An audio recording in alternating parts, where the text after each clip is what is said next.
teman-teman ya? Sudah, Sudah, Bu. Oke. Karena jam-jam segini tuh biasanya jam-jam ngantuk ya. Jadi kita santai aja ya teman-teman ya. Kita di sini belajar bersama.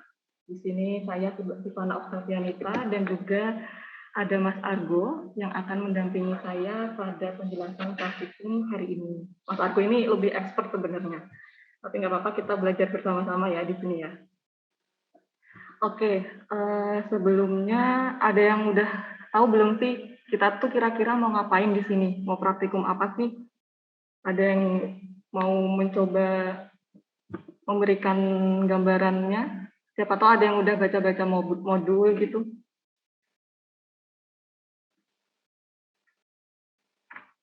Halo teman-teman. mengukur flux neutron itu. Oke. Ada lagi yang mau memberikan gagasan?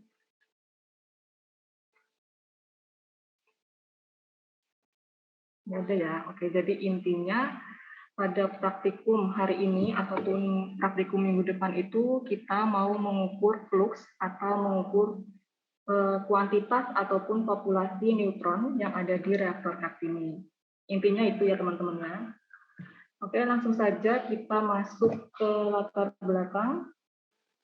Jadi pengukuran flux neutron ini merupakan parameter penting dalam keselamatan dan juga utilisasi reaktor. Sebelumnya ada yang masih ingat nggak sih di reaktor Kartini itu dia punya parameter penting di bidang keselamatan? Apa aja itu? Ada yang masih ingat nggak kira-kira? Parameter penting dalam keselamatan di reaktor Kartini. Udah lupa ya? Di praktikum ini sih pengenalan operasi. Oke, jadi di reaktor Kartini ini dia memiliki parameter penting dalam keselamatan yaitu daya dan juga periode. Nah, jika teman-teman ketahui baik nilai daya ataupun periode yang ada di reaktor Kartini ini, basis datanya itu menggunakan flux neutron, teman-teman. Jadi dari flux neutron yang ada di teras reaktor kemudian akan dikonversi hingga menjadi satuan atau menjadi output yang berupa daya ataupun periode. Nah, selain mohon maaf, ya, screen-nya masih slide 1 ya? begitu ya. Oh iya, coba.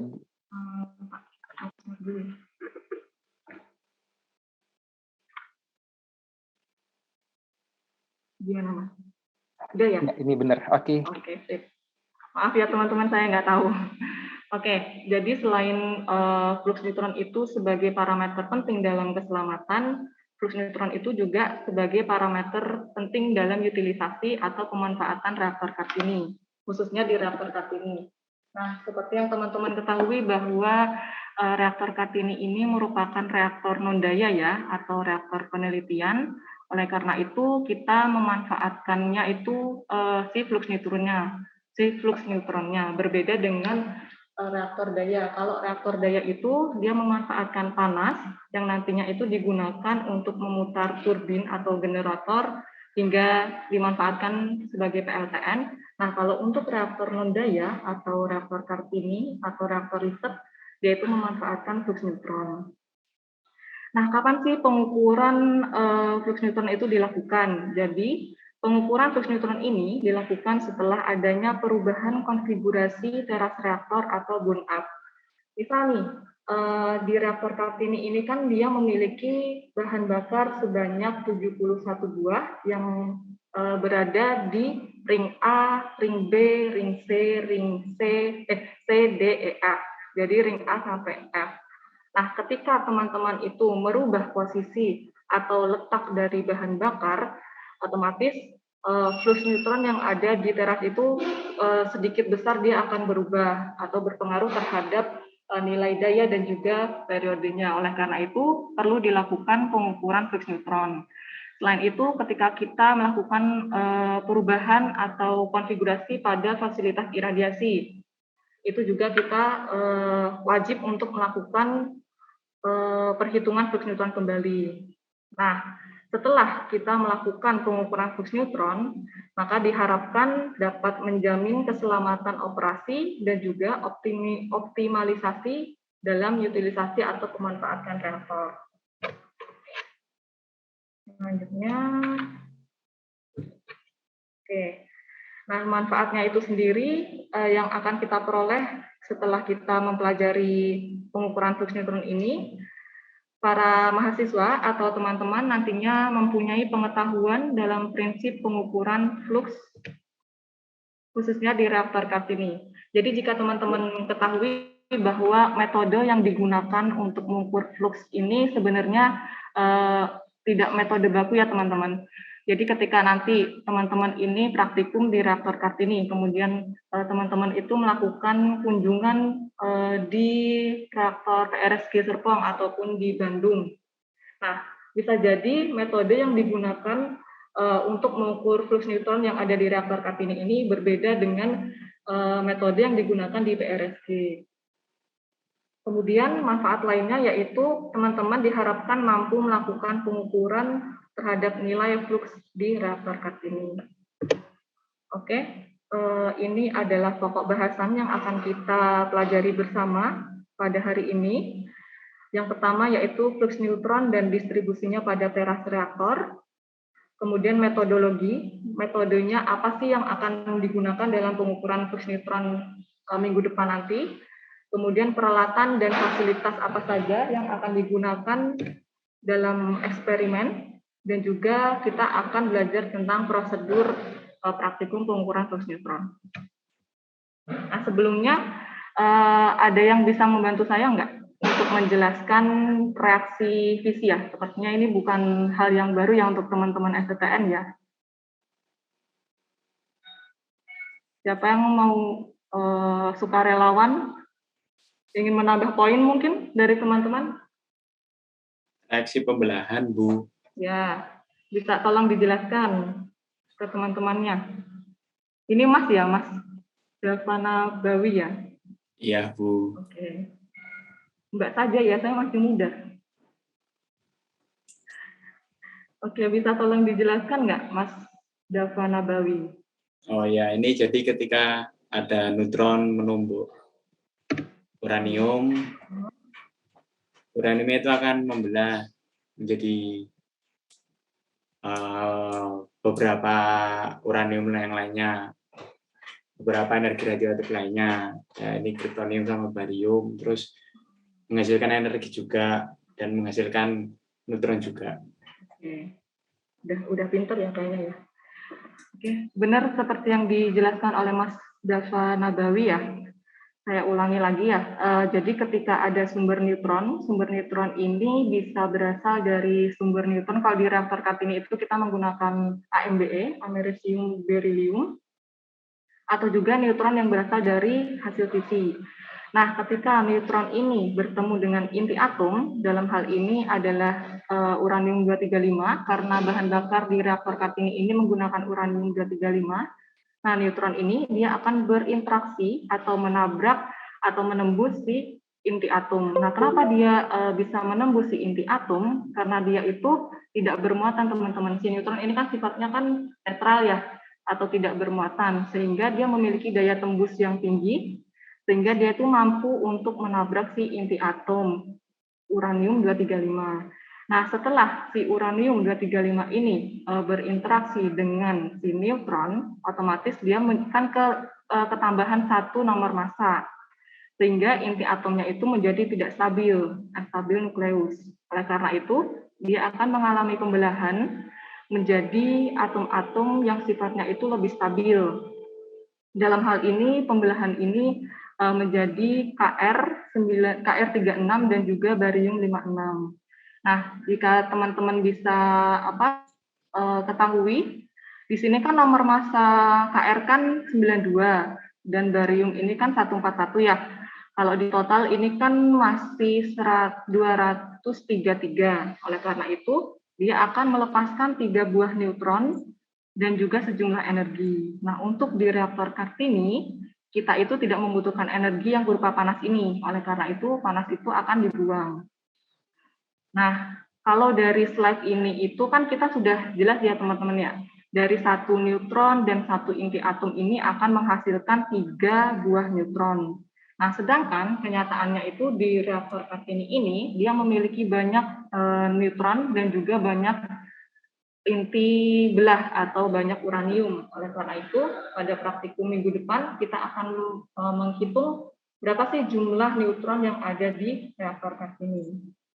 Nah, kenapa dia disebut dengan flux? Karena keberadaan neutron-neutron ini dia itu berpindah-pindah, maksudnya dia itu terus melakukan reaksi hingga membentuk reaksi fisi berantai. Neutron ini tuh nggak diam gitu, tapi dia tuh bergerak-gerak gitu. Nah, kalau bisa dilihat di definisinya ini, jarak total perpindahan yang ditempuh seluruh neutron dalam 1 cm kubik selama 1 detik. Atau nanti satuan yang akan kita gunakan adalah berapa jumlah neutron dalam satuan luas selama 1 waktu. Atau satuan yang akan kita gunakan adalah N per cm kuadrat kali second. Nah, ternyata neutron yang dihasilkan dari hasil pembelahan ini, dia itu memiliki rentang energi, yang mana rentang energi ini bisa diklasifikasikan berdasarkan pemanfaatannya. Nah, untuk di reaktor Cassini sendiri, pengklasifikasian rentang energi ini dibagi menjadi 3, yaitu ada thermal neutron atau neutron panas yang memiliki rentang energi 0,025 elektrovolt sampai dengan 1 elektrovolt. Kemudian resonance neutron yang memiliki rentang energi 1 elektrovolt sampai dengan 1 kilo elektrovolt. Dan juga ada fast neutron atau neutron cepat yang memiliki rentang energi 1 kilo elektrovolt sampai dengan 10 mega elektrovolt. Nah, jika teman-teman tahu, thermal neutron ini sebenarnya awalnya itu dia fast neutron atau neutron cepat. Namun karena dia itu termoderisasi atau dia tuh bereaksi sama hidrogen yang berasal dari air, kemudian hidrogen yang berasal dari bahan bakar, karena bahan bakar kita ini komposisinya adalah uranium zirconium hidrida. Jadi ketika si neutron ini bereaksi dengan atom-atom hidrogen, maka dia itu akan mengalami penurunan energi, sehingga dia tergolong ke dalam neutron thermal. Nah, selanjutnya konfigurasi teras reaktor. Jika teman-teman bisa lihat di sini ada yang berwarna merah. Nah, merah ini tuh adalah core reaktor atau inti reaktor. Jika teman-teman lihat dari atas, itu bentuknya kayak gini. Jadi di dalam teras reaktor itu sebenarnya ada apa aja sih? Nah, untuk komposisi dari teras reaktor ini, itu di dalamnya ada uranium zirconium hidrida, atau ini tuh bahan bakar, sebanyak 71, yang terletak dari ring. Ini yang kuning ini ring A ya, teman-teman ya. Ini ring B, ring C, ring D, ring E, dan ring F. Kemudian selain bahan bakar uranium zirconium hidrida ini, di teras reaktor juga terdapat batang kendali boron karbida. Yang ungu-ungu ini adalah batang kendali kita. Kemudian ada dummy elemen. Dummy elemen itu gunanya itu untuk memantulkan si neutron. Jadi ketika agar neutron tersebut tidak keluar ke lingkungan. Oleh karena itu, neutron yang dihasilkan itu akan dipantulkan, sehingga neutron tersebut akan bereaksi kembali atau terus bereaksi dengan uranium-uranium lainnya yang ada di teras reaktor. Kemudian di teras reaktor juga ada AMBE source atau sumber neutron yang diletakkan di ring F. Kemudian kita juga memiliki fasilitas iradiasi. Sebenarnya banyak ya teman-teman, tapi yang terlihat di sini adalah yang bagian tengah ini adalah central thimble, dan yang bagian ini adalah fasilitas iradiasi pneumatik. Bu, fungsi Ya. AMBE source itu sebagai apa ya, Bu? Nah, AMBE source ini sebagai sumber neutron atau pemantik neutron, Pak. Jadi untuk memancing agar reaksi fisik itu berlangsung. Paham nggak maksudnya? Enggak. Jadi amerisium itu kan dia pemancar alfa ya, Pak ya. Nah, ketika si alfa itu bertubrukan dengan si berilium kan AMBE, AM itu memancarkan alfa, yang BE itu alfa ini akan bertubrukan, akan menambah si BE sehingga keluarlah neutron. Nah, neutron ini sebagai sumbernya agar reaksi fisik ini berlangsung. Pemantik. Bisa dipahami nggak? Tapi kan di itu elemen bakarnya sendiri kan udah uranium, Bu, ya. Berarti buat menambahin di situnya ya, Bu? Ya, sumber fisik kita uranium, tapi untuk pemantiknya menggunakan AMBE, Pak.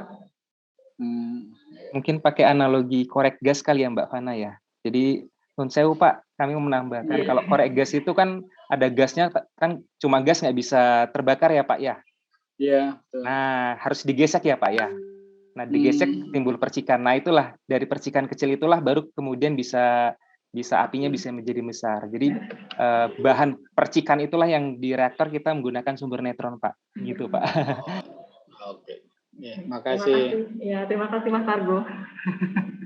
Oke, selanjutnya yang biru-biru ini adalah air atau H2O moderator, air demin yang gunanya untuk moderator agar si energi neutron yang awalnya fast kemudian menjadi neutron termal agar reaksi inti itu dapat terus berlangsung.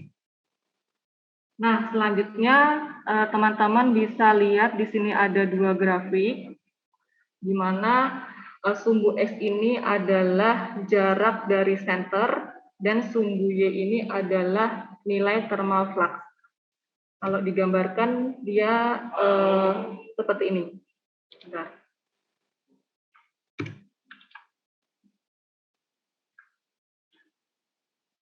Ini sumbu Y dan ini sumbu X. Di mana distribusi fluxnya itu atau nilai flux yang paling tinggi itu yang berada di sini di tengah sini. Oleh karena itu sentral timbul ini memiliki nilai flux yang lebih tinggi dibandingkan dengan nilai flux yang di pinggir sini, yaitu di pneumatik, sistem transfer pneumatik. Jadi grafiknya turun. Nah, nanti kita akan melakukan praktikum di yang memiliki flux rendah, yaitu di sistem pneumatik transfer system. Nah, berbeda halnya ketika kita menggunakan reflektor. Nah, reflektor ini seperti yang saya jelaskan sebelumnya bahwa reflektor ini untuk memantulkan kembali si neutron. Jadi yang semisal di sini dia memiliki nilai flux neutron 10 pangkat 10. Ketika kita menggunakan reflektor, neutron ini akan dipantulkan sehingga nilai si neutron itu akan lebih besar. Katakanlah misal 10 pangkat 12 seperti itu. Kemudian metode pengukuran flux neutron. Jadi untuk di reaktor Kartini ini pengukuran flux neutron itu bisa dilakukan secara langsung ataupun tidak langsung. Untuk pengukuran secara langsung dapat dilakukan menggunakan detektor neutron, yaitu BF3, fission chamber, CIC, dan STND. Untuk di reaktor Kartini kita memiliki detektor neutron FC dan juga CIC. Nah, prinsipnya seperti apa? Untuk prinsipnya, semisal di teras reaktor terpasang suatu detektor. Nah, ketika ada sekumpulan neutron di teras reaktor, maka si detektor ini akan berinteraksi atau si detektor ini akan menyerap si neutron. Nah, dari situlah neutron ini akan diubah menjadi flux, akan diubah menjadi satuan flux, kemudian dikonversi menjadi satuan daya ataupun periode. Seperti itu. Itu untuk yang metode langsung. Nah, berbeda dengan metode tidak langsung. Untuk metode tidak langsung, ini adalah metode yang nanti kita gunakan ya teman-teman. Jadi kita akan mengukur aktivitas dari suatu bahan setelah diaktifasi dalam suatu medan neutron. Jadi kita nanti akan menggunakan bahan katakanlah sampel yang akan kita gunakan nanti adalah AU. Nah, AU ini akan kita aktivasi dalam suatu medan neutron. Kita kirimkan menggunakan pneumatic transfer system. Nah, setelah sampel ini teraktivasi, maka kita akan mengukur aktivitasnya menggunakan detektor gamma. Kenapa kita menggunakan detektor gamma? Karena penggunaannya itu lebih mudah dibandingkan ketika kita mengukur aktivitas sinar alfanya atau betanya, seperti itu. Nah, ini perbandingan metode untuk metode langsung dan juga tidak langsung atau aktivasi. Di mana untuk metode langsung ini respon detektor terhadap neutron menjadi besaran elektronis. Jadi dari neutron-neutron tadi diubah menjadi besaran elektronis, kemudian dikonversi menjadi flux.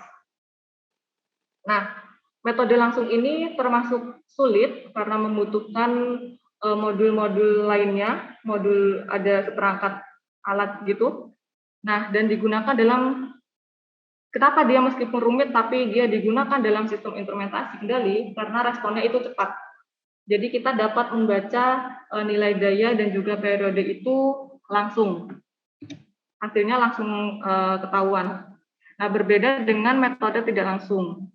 Untuk metode tidak langsung, penggunaan bahan detektor yang menghasilkan, ini penggunaan bahan detektor yang dimaksud dengan adalah sampel AU, penggunaan AU yang menghasilkan reaksi neutron gamma.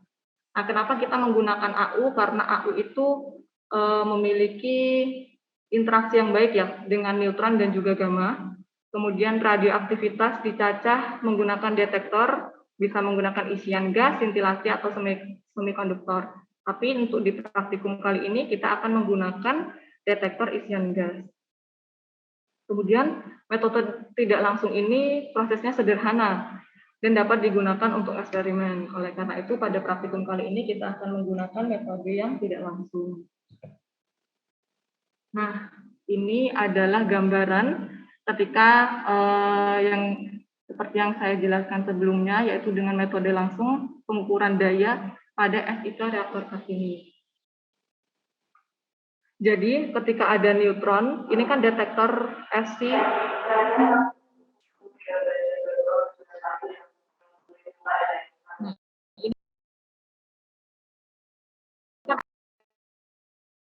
di teras reaktor, masih di dalam tangki reaktor, tapi diletakkan di tepi reaktor yang telah dihubungkan dengan HV dan juga preamplifier dan amplifier C. Ketika ada neutron yang bertebaran di teras ini, dia akan ditangkap oleh si detektor. Nah, dari sinilah kemudian dia akan dikonversi menjadi satuan daya yang ditunjukkan dalam NP1000 ataupun NLB2. Untuk rumus dari perhitungan daya itu adalah flux neutron dikali tampang lintang makroskopis dikalikan dengan volume dibagi dengan 3,12 kali 10⁻10 pembelahan per watt detik. Nah, sedangkan ini adalah yang akan kita gunakan, yaitu aktivasi materi oleh neutron menjadi radioisotop. Ini sama seperti reaksi sebelumnya ya, neutron berinteraksi dengan inti atom, maka inti atom tersebut akan menjadi tidak stabil dan dia akan melepaskan from gamma radiation dan juga beta particle. Nah, ketika dia untuk menjadi inti atom yang stabil, maka dia akan melepaskan decay gamma radiation. Nah, decay gamma radiation inilah yang nantinya akan kita cacah menggunakan detektor gamma. Nah, selanjutnya dari dapatkan laju produksi, yaitu R sama dengan tampang lintang makroskopis dari AU dikalikan dengan nilai flux neutron yang kita cari dan volume emas. Nah, selain itu kita juga memperhatikan konstanta peluruhannya, karena ketika nanti kan kita akan mengiradiasi sampel selama 1 menit. Nah, bisa jadi ketika kita sedang mengiradiasi sampel 1 menit, di detik 30 atau detik 50 itu dia sebenarnya juga sudah memancarkan gamma. Oleh karena itu, di sini kita memperhitungkan konstanta peluruhan dan juga jumlah atom radioisotop teriradiasi selama T1. T1 ini adalah waktu iradiasi, yaitu nanti selama 1 menit, hingga diperoleh nilai aktivitasnya. Nah, ini merupakan prinsip dari GM atau Geiger-Müller yang akan alat detektor yang akan kita gunakan nanti. Ada yang bisa membantu saya untuk menjelaskan prinsip dari detektor Geiger-Müller, teman-teman?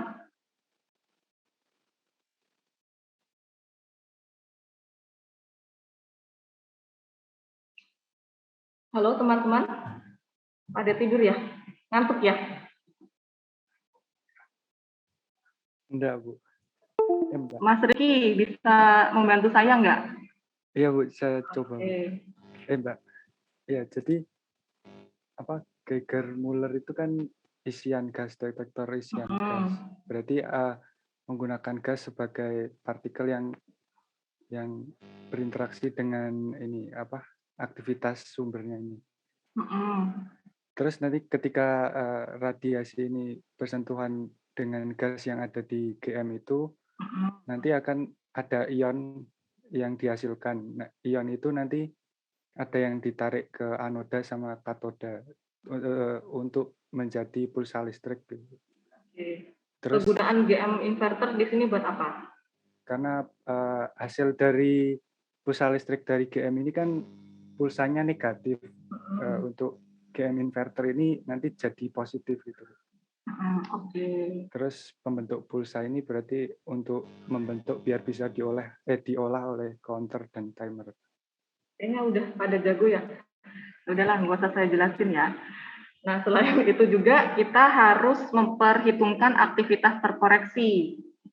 Nah, di sini rumusnya yaitu konstanta peluruhan dikalikan dengan hasil cacah. Nah, dibagi dengan 1 minus eksponensial. Nah, untuk T1 ini adalah waktu iradiasi nanti, yaitu 1 menit. Untuk T2 minus T1 ini, T2 ini adalah waktu tunda. Waktu tunda itu kan gini ceritanya, kita mengirimkan sampel ke teras reaktor. Setelah diiradiasi selama 1 menit, sampel itu kita ambil kembali menggunakan pneumatic transfer system untuk dilakukan pencacahan. Nah, sebelum sampel itu dicacah, itu kan kita harus handling sampel dulu ya, kayak harus ngeluarin dari ampul, kemudian mengeluarkan dari kadmium, otomatis kan itu ada waktu yang dia itu nggak ngapa-ngapain gitu. Nah, disitulah yang disebut dengan waktu tunda. Waktu ketika keluarnya sampel hingga kita akan melakukan pencacahan sampel. Nah, kemudian ini teman-teman yang rumus yang akan kita gunakan nanti bisa dicatat ya besok ya. Oke, terus. Nah, untuk teknisnya, saya lebih berbicara ke teknis saja ya, karena saya bukan orang ini yang ahli teori. Jadi kita nanti menggunakan timbangan. Timbangan ini untuk apa? Timbangan ini untuk mencatat massa dari emas. Sampel yang akan kita gunakan nanti adalah emas. Sampel ini sebelumnya kita timbang menggunakan timbangan. Kita menggunakan 2 sampel dan juga kita memiliki kadmium. Ada yang tahu gunanya kadmium di sini itu untuk apa?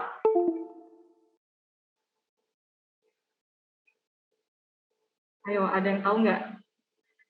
Saya nggak akan menunjuk ya, karena ini kan kalian mencari poin ya teman-teman ya. Jadi dari keaktifan kalian, saya tidak akan memaksa. Ada yang tahu nggak gunanya kadmium di sini untuk apa? Ada yang tahu ya? Oke. Kalau teman-teman ingat tadi saya menjelaskan ada 3 pembagian energi pada neutron, yaitu ada neutron thermal dan juga neutron epithermal atau resistance ya, apa-apa gitu. Dan yang terakhir itu neutron fast atau neutron cepat. Nah, si kadmium ini bertujuan untuk menyaring si neutron. Jadi hanya neutron cepat yang akan masuk ke emas yang tertutup dengan kadmium. Saya ulangi, kita kan di sini punya 2 sampel nih. Kita menimbang 2 sampel emas, di mana sampel yang pertama ini kita tidak lakukan pembungkusan dengan kadmium. Otomatis energi yang akan mengiradiasi atau menembus si emas adalah tiga bentuk energi tadi, yaitu neutron thermal, resonance. Ya, betul, dan juga neutron cepat. Ya, betul. Nah, sedangkan sampel yang kedua akan kita tutup dengan kadmium. Nanti bentuknya seperti ini ya. Satu sampel terbuka atau yang tidak tertutup dengan kadmium, dan yang satu itu tertutup. Jadi, yang akan menembus si emas yang tertutup oleh kadmium di sini adalah hanya neutron cepat. Seperti itu. Sampai sini bisa dipahami ya. Terus, dari masing-masing sampel ini kemudian kita masukkan ke dalam ampul dan akan kita kirimkan ke teras menggunakan pneumatic transfer system. Ini adalah skemanya dari pneumatic transfer system. Jadi pneumatic transfer system itu kita akan mengirimkan sampel dari ruang cacah ke teras reaktor yang memiliki jarak 55 meter dalam waktu 7,5 detik. Dengan cara apa? Dengan cara menggunakan angin kompresor, angin bertekanan tinggi. Jadi sampel tadi yang sudah dimasukkan dalam ampul akan diletakkan di sini, kemudian dikirim ke teras reaktor, dan diiradiasi selama 1 menit. Nah, nanti saya juga minta bantuannya ya teman-teman untuk menggunakan stopwatch untuk mencatat waktu iradiasi, kemudian waktu tunda, dan lain-lain. Nah, setelah 1 menit ini teriradiasi di teras reaktor, sampel akan ditarik keluar atau ke ruang pencacah. Nah, kita kan punya 2 sampel nih, kan nggak mungkin kalau kita langsung nyacah dua-duanya. Otomatis ada 1 sampel yang nganggur. Nah, ketika sampel ini lagi di handling atau sedang dibuka dari ampulnya, kemudian dibuka dari plastik ini, itu kan ada waktu yang nganggur. Nah, mulai dari situ dihitunglah waktu tunda. Hingga kapan? Hingga dilakukan analisis menggunakan detektor gamma. Oke, sampai sini bisa dipahami ya teman-teman ya? Ada yang mau ditanyain nggak? Kayaknya nggak. Oke. Untuk prosedur praktikumnya, yang pertama yaitu penentuan jenis foil. Nanti kita akan menggunakan jenis foilnya berupa emas atau AU dan volume. Nah, teman-teman punya ide nggak gimana sih cara mencari volume dari emas kalau saya itu punya data massa? Ada yang tahu nggak? Gimana sih cara nyari volume emas kalau aku cuma punya data massa dari gram si emas? Ada yang tahu? Dikalikan row-nya ya Bu, massa jenisnya. Ya, tapi dibagi ya Pak ya? Dibagi ya. Oke, dibagikan densitas sama dengan massa per jenis ya Pak ya. Oke, nggak apa-apa. Terima kasih Pak Joko. Jadi kita mencari volume emas dengan cara membagi massa emas dengan densitas dari si AU. Oke, kemudian sampel emas ini kita iradiasi dengan pada daya 100 kW atau daya maksimal di reaktor Kartini, daya operasi maksimal yaitu 100 kW, dan selama waktu 1 menit, karena kami menilai bahwa ini sudah efisien ya, tidak terlalu lama dan juga tidak terlalu cepat. Kemudian kita melakukan karakterisasi sistem pencacah dan pengukuran aktivitas koil menggunakan detektor Geiger-Müller. Nah, dari situlah kemudian kita melakukan perhitungan flux dan juga evaluasi membagi mana sih hasil neutron termal itu seberapa, neutron cepat itu seberapa, seperti itu. Oke. Selanjutnya, oh ya, ada yang tahu nggak kalau misal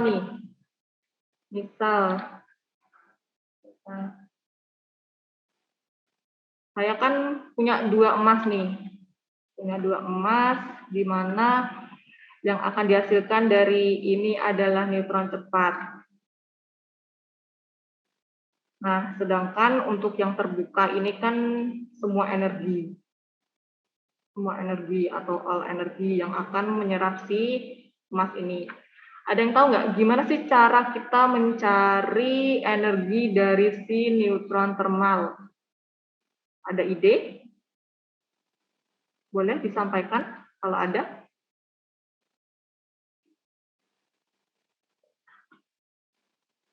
Gimana cara kita mencari neutron termal jika kita memiliki data yang berupa neutron semua energi dan juga neutron cepat? Silakan teman-teman.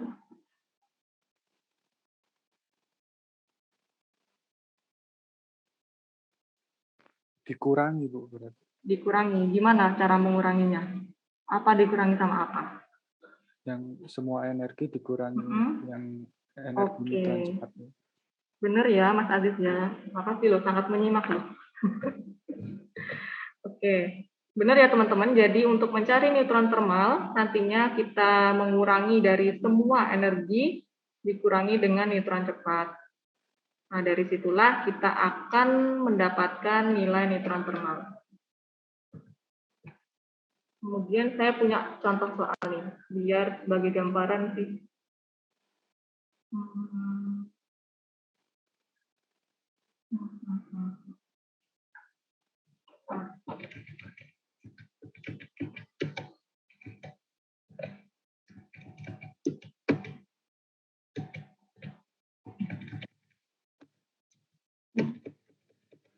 Oke, misal dalam suatu praktikum saya memiliki 2 massa. Massa yang di sini dimaksud adalah massa emas. Massa AU kan kita tadi pakai 2 sampel ya, sampel AU1 dan sampel AU2. Sampel AU1 ini katakanlah foil telanjang. Foil telanjang itu yang terbuka ya, terbuka atau tidak dengan CD. Tidak dibungkus CD. Sedangkan untuk foil yang tertutup dibungkus dengan CD. Nah, saya punya massa emas AU yang pertama 0,014 gram. Nah, massa yang kedua 0,025 gram. Ini hanya massa emas ya teman-teman ya. Jadi CD itu nggak kita timbang. Jadi ini hanya massa emas. Kalau bisa malah lebih baik kita menggunakan massa yang hampir mirip. Jadi perhitungannya itu lebih enak. Tapi karena kalau nggak bisa ya nggak apa-apa. Kita menggunakan seadanya aja.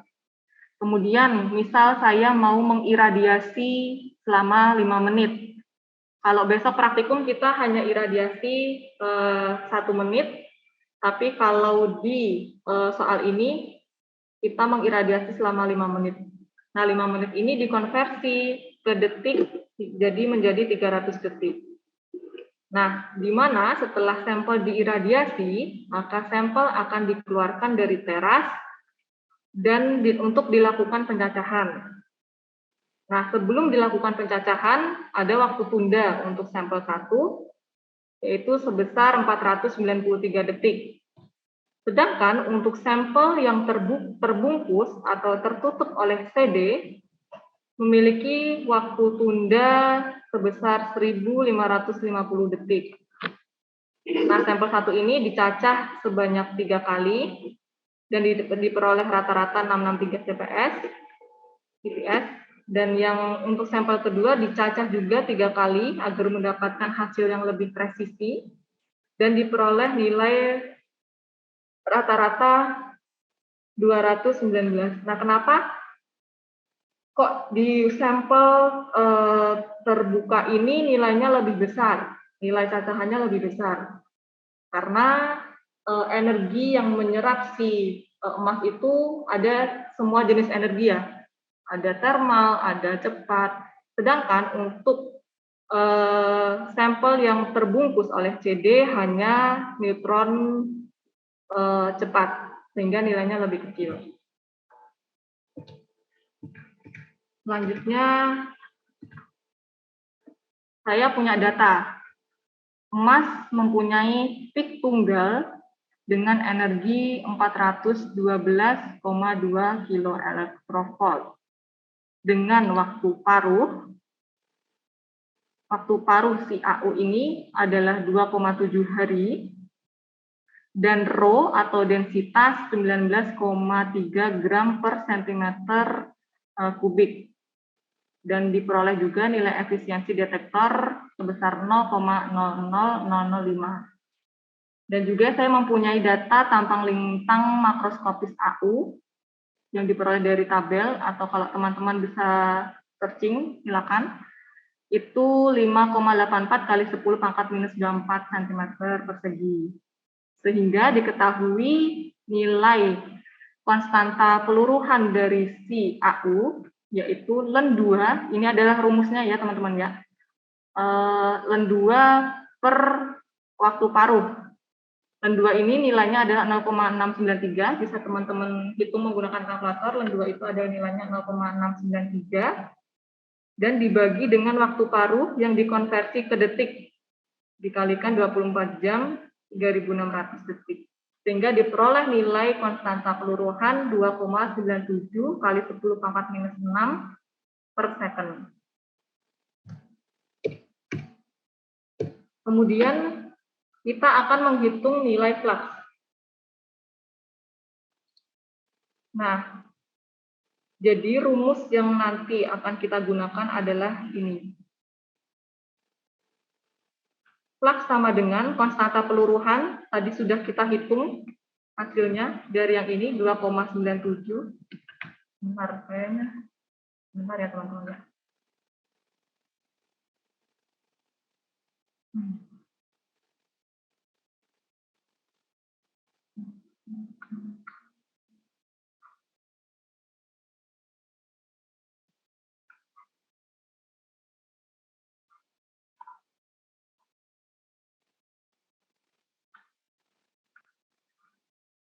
Udah kelihatan kan ya? Dereki udah kelihatan slide saya? Sudah, Bu. Oke. Udah, Bu. Ya, terima kasih. Nah, ini rumus yang akan kita gunakan nantinya, yaitu flux neutron sama dengan konstanta peluruhan, di mana nilai konstanta peluruhan itu tadinya adalah sudah kita hitung 2,97 kali 10 pangkat minus 6 per second, dikalikan dengan cacahnya itu adalah rata-ratanya 663, kemudian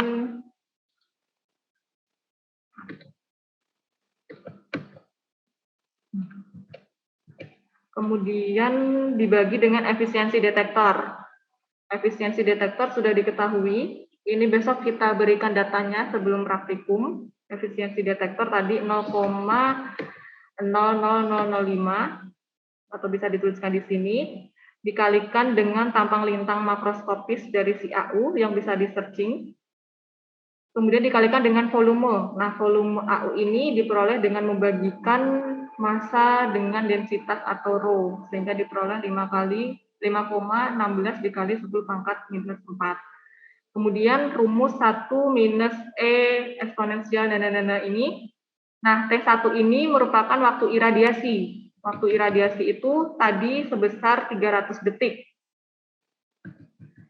Kemudian untuk T2 dikurangi T1 ini adalah waktu tunda Waktu tunda itu tadi 493 ini dikurangi dengan waktu iradiasi.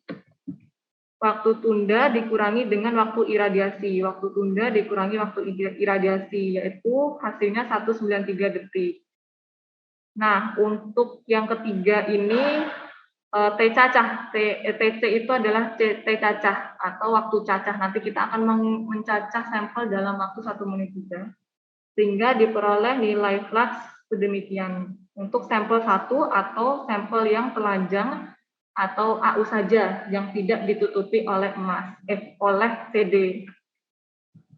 Nah, untuk sampel yang kedua atau yang terbungkus atau yang tertutup dengan CD, perhitungannya sama aja. Bisa dilakukan dengan cara yang sama.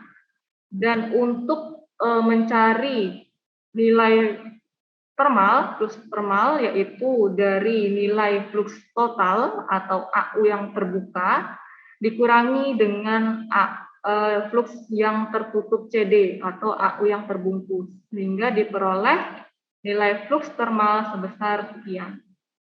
Itu teman-teman. Jadi ini adalah gambaran untuk praktikum besok. Kemudian karena besok ini ya besok itu ada yang online dan juga ada yang offline ya. Kalau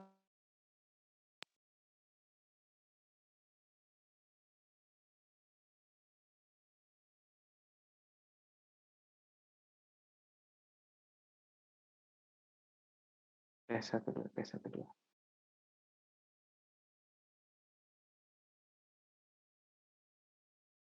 Halo Mbak Fana, apakah terputus?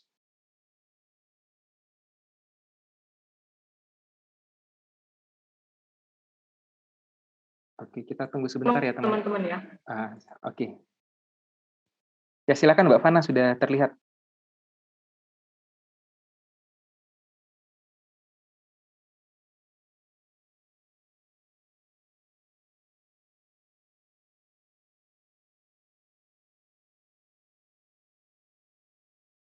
Oke, teman-teman, ini sepertinya Mbak Ivana mengalami gangguan jaringan.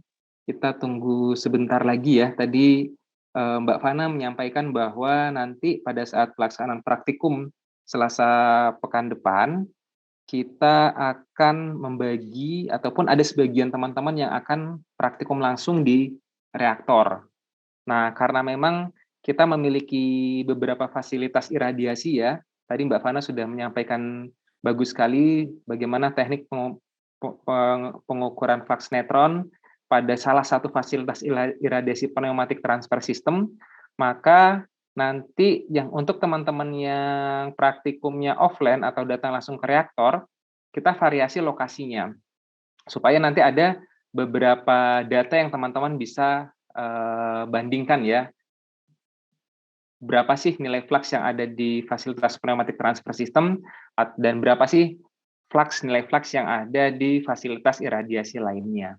Seperti itu teman-teman ya. Nanti kami akan membagi pekan depan nanti siapa-siapa aja yang akan datang ke reaktor secara langsung untuk pelaksanaan praktikum pengukuran flux neutron, sehingga teman-teman tidak hanya melihat secara virtual melalui ruangan Zoom, tapi teman-teman juga bisa melihat ataupun merasakan langsung, bahkan mungkin nanti menimbang bagaimana preparasi sampel seperti itu.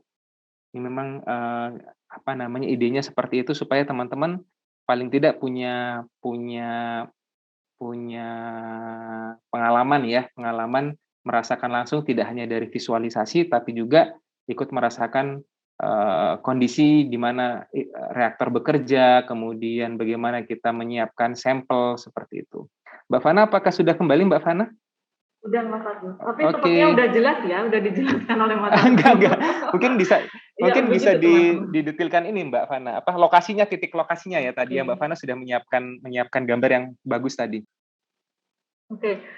Makasih ya Mas Argo ya. Jadi untuk di pneumatic transfer system ini dia letaknya ada di dalam teras di ring F8, seingat saya F8, dan juga fasilitas Laji Susan ini ada di luar teras.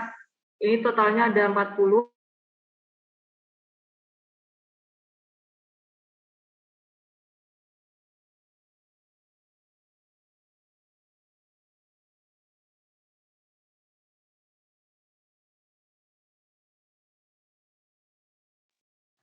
Mbak Fana, apakah terputus kembali?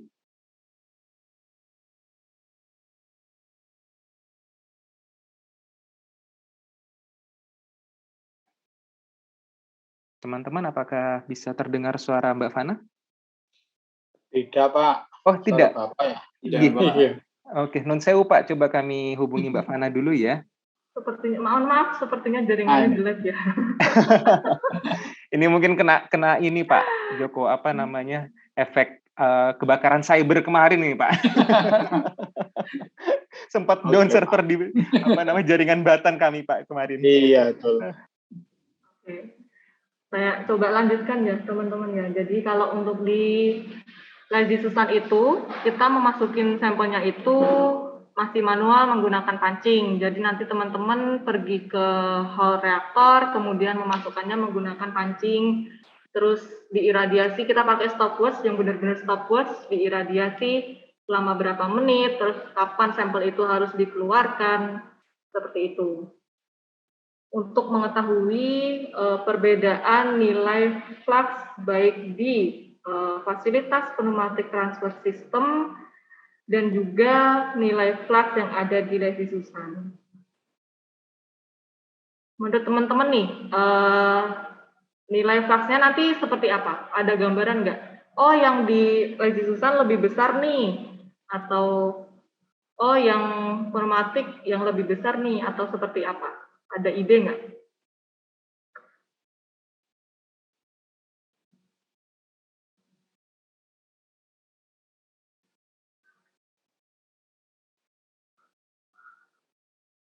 Belum kepikiran kali ya?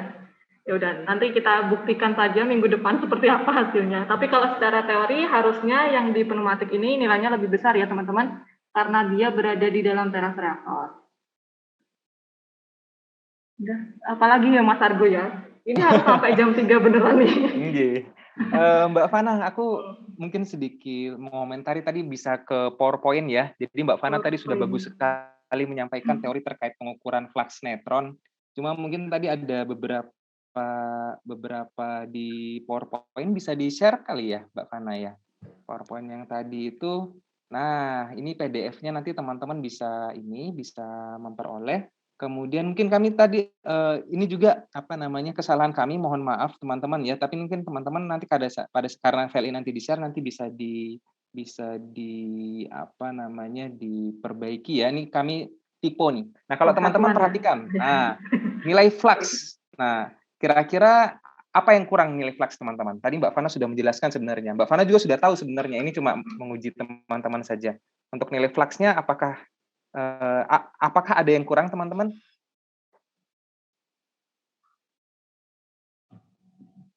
Ada. Apa teman-teman? Apa Mas Rifki? Per second seperti ya, benar ya. Nah, benar Pak Joko, benar Mas Rifki ya. Jadi ini ada sedikit typo. Nah, jadi harusnya neutron cm min 2 s min 1 ya, atau neutron per cm persegi per sekon. Nah, seperti itu teman-teman ya. Jadi nilai fluxnya ini ada sedikit typo nanti karena memang ini PDF-nya nanti akan dikirimkan juga ya ke teman-teman untuk sebagai referensi. Jadi nanti teman-teman jangan bingung kok flux kok ada satuannya kurang di sini. Ini kami hanya typo seperti itu teman-teman ya. Kemudian tadi itu memang untuk contoh di sini waktu cacahnya itu 300 detik ternyata Mbak Fana. Waktu cacahnya ya kalau kita lihat di rumusnya. Next lagi. Oh sorry. Waktu cacah itu mana tadi ya? Nah ini ya TC-nya itu ya. Kalau kita lihat di sini yang ya, nah ini hanyalah simulasi ya teman-teman ya. Ini hanya simulasi.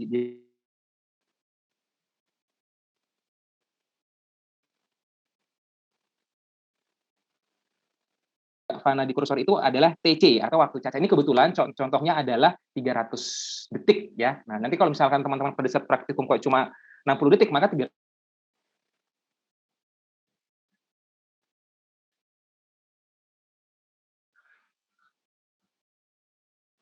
tapi kebetulan Di contoh ini 300 detik. Biasanya kami supaya lebih mudah perhitungan dibagi 60, maka kita cukup satu menit, karena 1 menit juga biasanya cacahnya sudah lumayan besar, sudah berkali-kali lipat dari waktu cacah latar, sehingga data bisa kita gunakan seperti itu, teman-teman. Selain itu ada pertanyaan teman-teman terkait dengan pengukuran flux, teman-teman? Pak Argo, ini berarti pencacahnya menggunakan teknik AAN, Pak, ya? Ya, benar, Pak. Jadi sebenarnya ini kita menggunakan AAN, dan nanti untuk AAN nanti kita ada praktikum setelah ini, Pak. Jadi teman-teman setelah ini nanti kita ada praktikum AAN, tapi untuk pengukuran flux, karena sebenarnya nilai flux itu hanya kita butuhkan analisa kuantitatifnya saja, artinya jumlah cacahnya saja, maka kita cukup menggunakan detektor yang dapat menghitung jumlah cacahnya, Pak Joko. Tapi kalau misalnya praktikum setelah ini nanti kita akan AAN, Bapak. Jadi kita bisa melihat pik-piknya menggunakan spektrometri gamma, tentunya tidak menggunakan Geiger Müller, tapi mungkin bisa menggunakan sintilasi atau semikonduktor. Benar, Bapak, ini tekniknya AAN, Bapak. Oke, Pak. Makasih. Ya, sami-sami, Bapak. Ada lagi, teman-teman? Pertanyaan?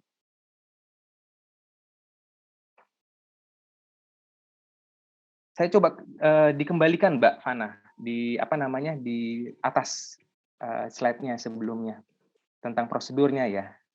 Nah, sudah. Nah, ini teman-teman kalau lihat di langkah ketiga ini kan karakterisasi sistem pencacah. Nah, sekarang saya mau tanya, apa itu karakterisasi sistem pencacah, teman-teman? Ataupun output-nya apa sih dalam pelaksanaan prosedur ini gitu? Output karakterisasi sistem cacah itu apa, teman-teman? Output dari dalam ini?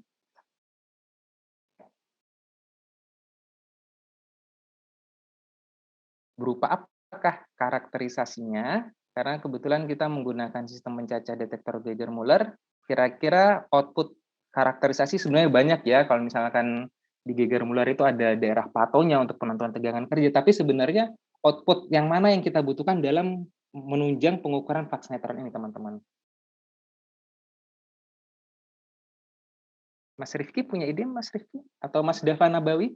Untuk mengukur gamma itu bukan, Pak? Iya, benar ya, mengukur gamma. Tapi untuk karakterisasi itu kan artinya hal yang identik ya. Artinya saya punya Geiger Müller ada 2 nih, tapi belum tentu dia memiliki karakter yang sama gitu. Nah, kira-kira nilai apa yang berbeda antara Geiger Müller 1 sama Geiger Müller 2 yang kita butuhkan dalam rumusnya? Kalau teman-teman perhatikan tadi rumusnya, ada satuan apa, teman-teman? Ataupun simbol apa, teman-teman?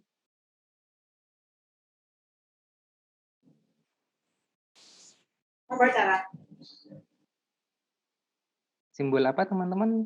Kira-kira? Coba kita kembali ke rumusnya, Mbak Fana. Minta tolong Mbak Fana ke rumusnya. Lambda C. Oh, lambda C. Lambda itu konstanta peluruhan, teman-teman ya. Nah, kalau itu ada rumusnya ya. Nah, sebelum sigma besar itu apa, teman-teman? Yang kita sebut sebagai apa? Simbol apa sih itu?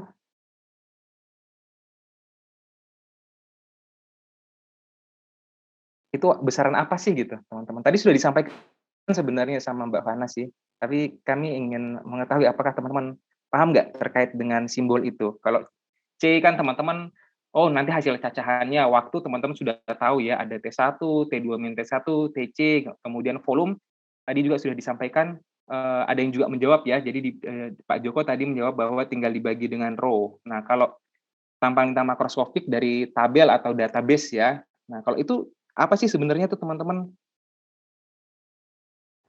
yang kita sebut sebagai karakterisasi detektornya itu?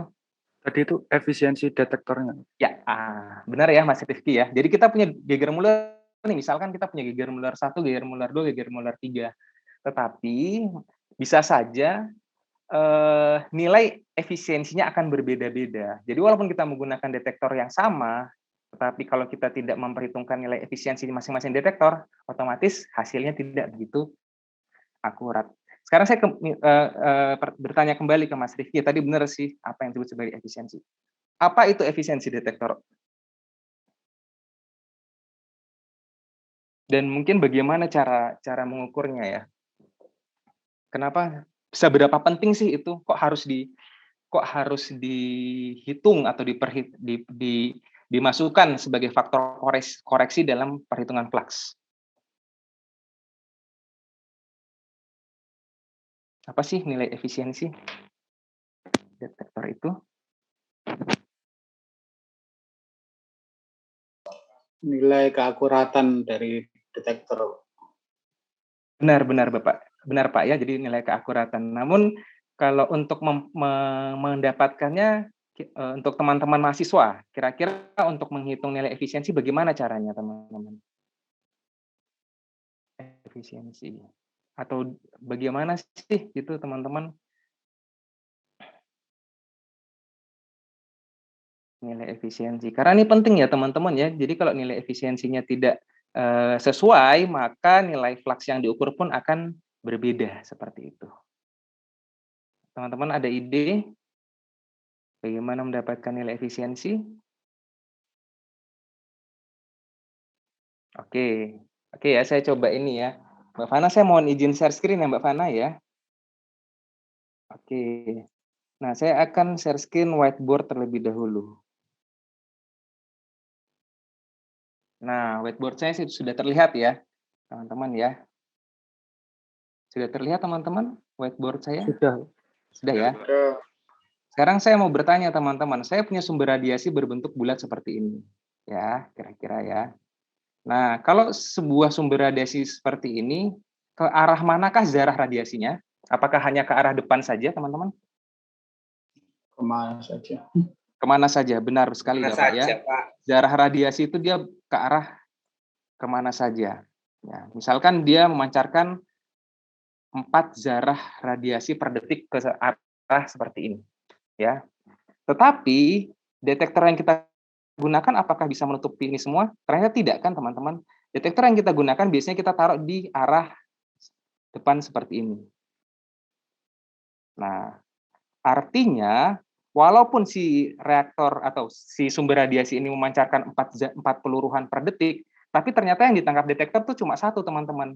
Nah, jadi perbandingan antara jumlah zarah radiasi yang sebenarnya dipancarkan dibandingkan dengan zarah radiasi yang ditangkap oleh detektor ini disebut sebagai efisiensi.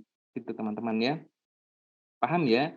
Jadi kalau misalkan seperti ini kebalik. Jumlah zarah radiasi yang ditangkap oleh si detektor dibandingkan dengan jumlah zarah radiasi yang dipancarkan sesungguhnya. Kalau seperti ini kira-kira untuk nilai efisiensinya berapa teman-teman? Seperti ini. Ini sederhana banget ya, padahal sebenarnya dia akan memancarkan segala arah. Tapi kalau di gambar ini dia hanya memancarkan ke 4 arah. Nilai efisiensinya berapa teman-teman? Seperempat. Ya, benar ya, 1/4 seperti itu ya, atau 0,25. Nah, padahal kenyataannya dia tidak hanya memancarkan ke 4 arah, tapi ke segala arah. Dan di si detektor itu dia hanya ada di arah depan, sehingga kita perlu memperhitungkan berapa nilai efisiensinya, teman-teman ya. Nah, kalau seperti ini ya, teman-teman sudah paham terkait dengan konsep efisiensi dari sebuah detektor. Kalau untuk teknis pelaksanaan pengukuran efisiensi di lapangan seperti apa berarti? Bagaimana kita mengetahui dengan jelas si jumlah zarah radiasi? Atau bagaimana sih teknik kita mengukur nilai efisiensi, teman-teman? Konsepnya fundamentalnya sudah benar nih. Fundamentalnya kalau teman-teman lihat di sini efisiensinya 1/4. Karena zarah radiasi yang ditangkap si detektor cuma 1, padahal yang dipancarkan sebenarnya ada 4. Nah, untuk itu supaya kita bisa mendapatkan nilai eksak, biasanya kita menggunakan apa ini? Eksak dari ini. Sumber apa namanya yang kita sebut?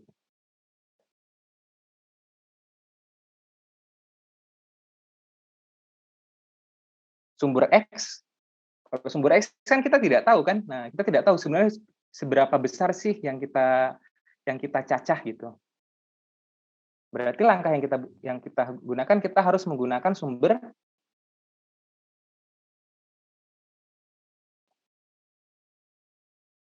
apa teman-teman? Sumber standar ya teman-teman ya. Iya, teman-teman. Teman-teman sudah tahu kan sumber standar, maksudnya bentuk sumber standar, contoh sumber standar tahu ya teman-teman ya? Iya. Apa Mas Rifki contohnya misalkan? CO60. Nah, misalkan seperti itu ya.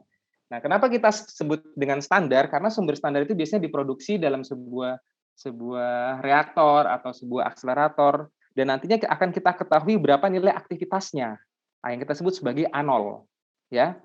Nah, anol ini adalah nilai aktivitas pada mula-mula, ya, mula-mula. Kemudian nanti, nah, biasanya mula-mula, biasanya misalkan T0-nya waktu produksinya adalah tahun 2015 misalkan ya. Kemudian nanti kita praktikum ya di tahun T1 ya. T1 berarti kita tahun 2021 misalkan. Nah, otomatis teman-teman akan sangat mudah ya. Misalkan kobalt 60 misalkan tadi. Kobalt 60. Teman-teman akan sangat mudah mendapatkan nilai AT atau aktivitas saat ini. Nah, di mana rumus AT apa Mas Rifki? Kalau ada nilai A0, ada T0, gimana caranya mendapatkan? A0 dikali setengah pangkat T per T paruh. Bagaimana A0? A0 dikali setengah pangkat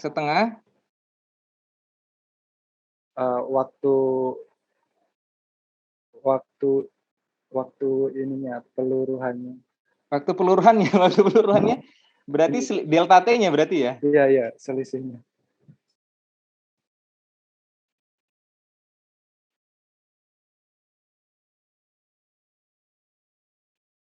Untuk menghitung aktivitas saat ini aja teman-teman masih kesulitan. Jadi bagaimana? Ayo berapa? Bagaimana menghitung nilai AT? Ini dasar loh teman-teman. Saya yakin teman-teman di semester 1 atau semester 2 sudah mempelajari. Masa dari nilai AT, bagaimana cara menghitung AT dari nilai A0 ya, besaran T0 T1 sudah diketahui, teman-teman nggak bisa.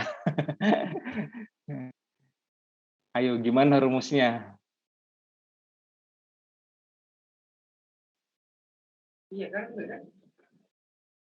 Ada Mas Iqbal?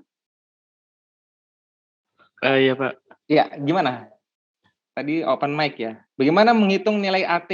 Kalau kita ketahui nilai A0-nya, T0-nya ketahui, T1-nya ketahui.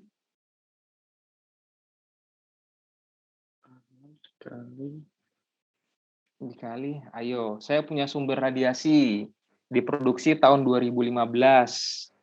Aktivitas mula-mula misalkan 1 mikrocurie. Berapakah aktivitas saat ini?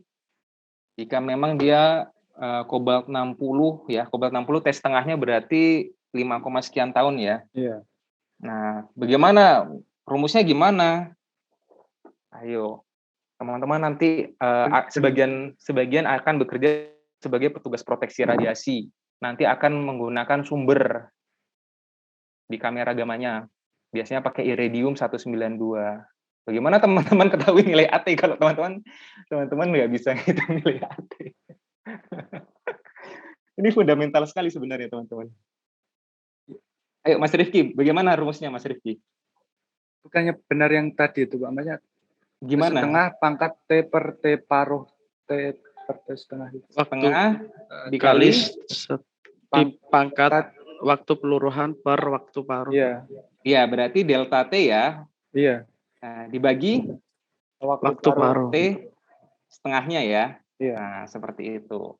Nah, nilai AT inilah ya, nilai AT inilah yang nantinya teman-teman masukkan ke sini teman-teman. Nah, jadi teman-teman kalau sudah ketahui dengan sumber standar teman-teman sudah ketahui nih, artinya dia mau tidak mau dia akan pemancaran ke segala arahnya adalah sekian, misalnya 1 mikrocurie ya. Kemudian teman-teman rubah menjadi aktivitas saat ini, kemudian dimasukkan ke sini. Sebenarnya rumus fundamentalnya seperti ini ya. Saya lebih senang analogi supaya teman-teman lebih paham. Tapi rumusnya itu adalah CPS ya teman-teman ya. CPS dibagi yield dikalikan dengan disintegrasi per sekon. Ya. Nah, biasanya sumber standar itu satuannya apa, teman-teman? Misalkan kobalt 60, cesium 137, satuannya apa? Yang teman-teman gunakan? Sumber standar satuannya apa? Kuri, mikrokuri. Kuri, Pak. Kuri ya, gitu kuri ya. Nah, karena ini satuannya, misalkan teman-teman misalkan adalah setengah kuri hasil nilainya. Nah, teman-teman setelah mendapatkan setengah mikrokuri ini harus dirubah ke disintegrasi per sekon dulu nih. Nah, caranya teman-teman rubah menjadi kesatuan Becquerel. Karena Becquerel itu dia itu sebanding proporsional terhadap dengan satuan disintegrasi per sekon. Nah, untuk konversinya gimana? Ayo teman-teman, dikalikan berapa faktor konversi dari Curie ke Becquerel? Nah, ini teman-teman mau praktikum loh, teman-teman nanti ngitung bingung sendiri loh, ini bagaimana ya? Ayo gimana? Dari mikrocurie ke Becquerel misalkan, dikali faktor konversinya berapa? Ayo. Karena kalau teman-teman pakai Curie, padahal satuannya di sini adalah CPS, yo nggak bisa. Ini kan CPS nih. Tapi di sini teman-teman masukin yang Curie. Oh nggak bisa, nggak match. Seperti itu. Maka harus dirubah menjadi Becquerel. Nah, 1 Curie sama dengan 3,7 kali 10 pangkat 10, Pak. benar ya, itu faktor konversinya, Mas Iqbal. Jadi dikalikan dengan faktor konversinya, kita akan mendapatkan Becquerel yang setara dengan nilai disintegrasi per sekon. Nah, kemudian ada ini nih, ada yield nih. Nah, kalau yield ini apa, teman-teman? Kira-kira. Yield. Ada yang punya ide, teman-teman? Yield ini apa? Yield. Ya, ini saya hapus saja dulu. Ya, nilai efisiensi adalah CPS, hasil cacah yang ditangkap oleh si detektor, dibagi dengan yield, dikalikan dengan DPS. DPS-nya ini teman-teman bisa peroleh dari konversi ya. Jadi konversi biasanya dari Curie ke Becky dulu, atau Becquerel. Baru teman-teman bisa masukin ke DPS. Nah, untuk sumber-sumber standar, teman-teman, biasanya itu dia mempunyai yield ya, artinya dia akan memancarkan energi gamma, misalkan unsur X. Nah, unsur X itu ternyata dia itu kadang-kadang memiliki peluruhan yang ganda. Artinya dia tidak hanya meluruh sebagai gamma saja, tapi dia juga meluruh sebagai alfa misalkan. Jadi dia tidak hanya meluruh gamma, tapi dia juga meluruhkan beta dan alfa seperti itu. Nah, kalau seperti ini, maka yieldnya harus diperhitungkan karena teman-teman menggunakan Geiger-Müller. Si Geiger-Müller ini dia hanya menangkap yang gamma saja di sini. Maka yield atau kelimpahan berapa persen sih aktivitas gammanya itu harus dimasukkan. Kalau misalkan, tapi untuk misalkan cesium itu yieldnya 100% karena dia pemancar tunggal gamma ya. Jadi kemudian untuk aurum itu yieldnya juga biasanya 100% seperti. Tapi kalau untuk unsur tertentu kadang-kadang ada sebuah unsur yang dia tidak hanya meluruhkan radiasi gamma, tapi dia juga meluruhkan beberapa radiasi yang berbeda, sehingga kita harus perhitungkan berapa persen sih dia memancarkan radiasi energi gamma dengan energi tertentu. Seperti itu ya teman-teman ya, itu terkait dengan nilai efisiensi yang sangat-sangat erat kaitannya dalam perhitungan nilai flux. Seperti itu. Oke, mungkin itu saja tambahan dari saya teman-teman ya terkait dengan pengukuran flux neutron. Teman-teman juga sudah dijelaskan dengan bagus sekali oleh Mbak Ivana, dan teknisnya nanti ada yang hybrid ya, ada yang online. Yang online menggunakan pneumatic transfer system, yang offline nanti kita menggunakan lazy Susan. Seperti itu. Teman-teman juga nanti parameter-parameternya, pengukuran flux neutron, parameter waktu, parameter nilai cacah, parameter karakterisasi detektor, dalam hal ini adalah nilai efisiensi, teman-teman sudah paham dengan baik dan jelas. Ada pertanyaan lagi teman-teman sebelum kita tutup, teman-teman?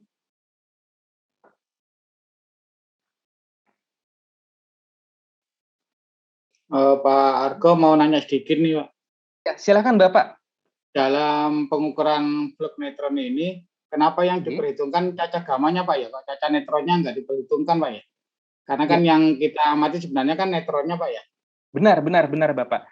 Jadi memang benar Bapak. Kita tadi Mbak Fana sudah menjelaskan ya. Jadi untuk pengukuran neutron itu ada dua cara Pak. Jadi ada pengukuran langsung dengan cara menggunakan detektor neutron dan juga metode tidak langsung atau metode aktivasi Bapak. Yang sebenarnya dari penjabaran rumus-rumus yang tadi, semakin besar nilai fluxnya, otomatis nantinya paparan gamanya itu akan juga semakin besar gitu Bapak. Jadi karena kita masukkan nilai-nilai koreksi dalam formula tersebut, maka kita bisa mendapatkan nilai flux neutronnya. Namun untuk pelaksanaan praktikum seperti ini, kita menggunakan metode aktivasi, Bapak. Jadi kita mengukur berapa sih nilai radiasi neutron atau berapa sih jumlah populasi neutron persatuan waktu persatuan luas, tetapi dengan mengukur berapa radiasi gamanya.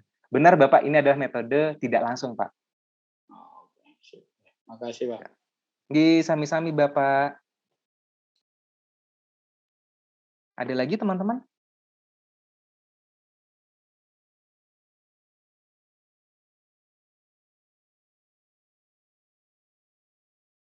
Kalau tidak ada, mungkin saya kembalikan lagi ke Mbak Ivana. Dan pesan saya jangan lupa ya teman-teman ya. Jadi mohon mengisi presensinya double. Jadi presensi IRL sama presensi di portal teman-teman. Nanti saya juga mohon bantuan ke Mbak Ivana untuk men-share materi PDF yang telah disampaikan dengan baik tadi. Mbak Ivana tadi sudah menyampaikan bagus sekali. Mohon disampaikan ke teman-teman sebagai bahan bacaan ataupun referensi dalam penulisan laporan. Mungkin demikian Mbak Fana, saya kembalikan.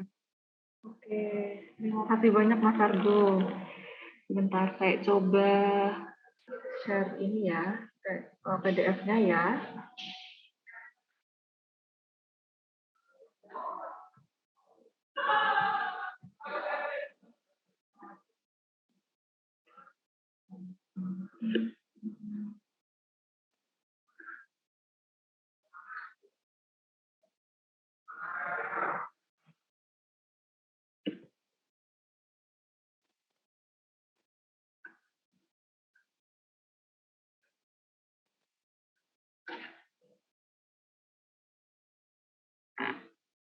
Sebentar ya teman-teman ya. Tunggu sebentar.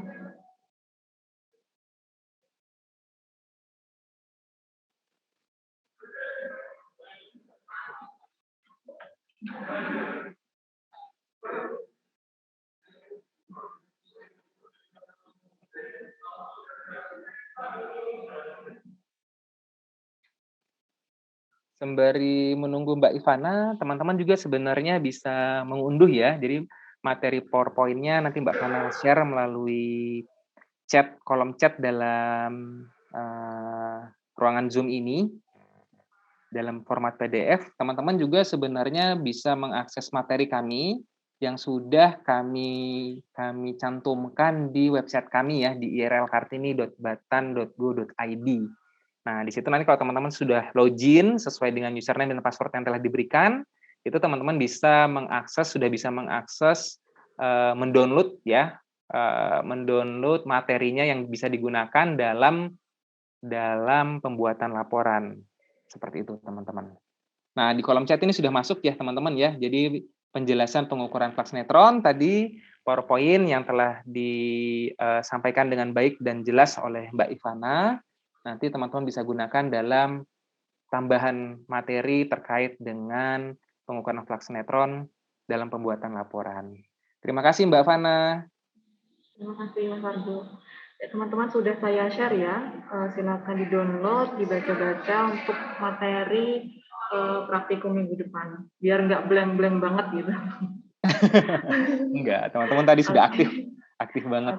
Nah, pintar-pintar udah sih soalnya. Pintar-pintar semua nih. Nanti tinggal kita belajar bareng ya. Nanti hybrid nanti insya Allah pekan depan. Nanti siapa-siapa saja nanti kami share di grup yang akan hadir ke reaktor. Jadi sama seperti pekan kemarin.